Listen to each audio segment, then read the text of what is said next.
ഞാൻ കൊടുത്ത മെമ്മറി കാർഡിൻ്റെ കേസ് എന്ന് പറയുന്നത് എനിക്കറിയുന്ന, ഞാൻ ടെക്നോളജി അറിയുന്ന എൻ്റെ മകള് IT മേഖലയിൽ വർക്ക് ചെയ്യുന്ന ഒരാളാണ്.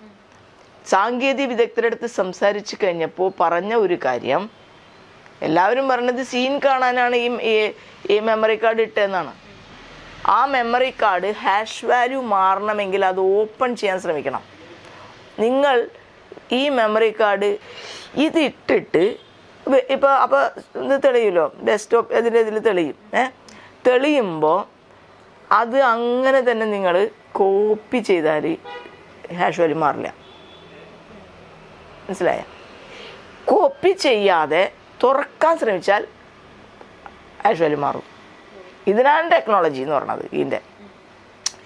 അപ്പം ഇത് കോപ്പി എടുത്ത് 10,000-കണക്കിന് ആൾക്കാർ കോപ്പി എടുത്ത് പോയിട്ടുണ്ടെങ്കിൽ കോടതിക്ക് എന്താ ഉത്തരം? ഈ ജുഡീഷ്യൽ സിസ്റ്റത്തിനോട് എനിക്ക് ഏക അഭിപ്രായ വ്യത്യാസം അതാണ്. എന്തുകൊണ്ട് ഇത്രമാത്രം അഡ്മിനിസ്ട്രേറ്റീവ് കംപ്ലൈൻറ്റ് കൊടുത്തിട്ടും മെമ്മറി കാർഡിൽ ഇല്ലീഗൽ ആക്സസ് നടത്തിയ ആളുകൾക്കെതിരെ ശിക്ഷാ നടപടി നടപ്പിലാക്കിയില്ല? ഈ മെമ്മറി കാർഡിനെ ഇങ്ങനെ ബ്ലോക്ക് ചെയ്യാൻ, ഒരു പെൺകുട്ടിയുടെ ഈ പ്രൈവസിയെ പ്രൊട്ടക്റ്റ് ചെയ്യാൻ എന്തുകൊണ്ട് ഹൈക്കോടതിയുടെ ജുഡീഷ്യൽ സിസ്റ്റത്തിനോ അഡ്മിനിസ്ട്രേറ്റീവ് സിസ്റ്റത്തിനോ കഴിഞ്ഞില്ല?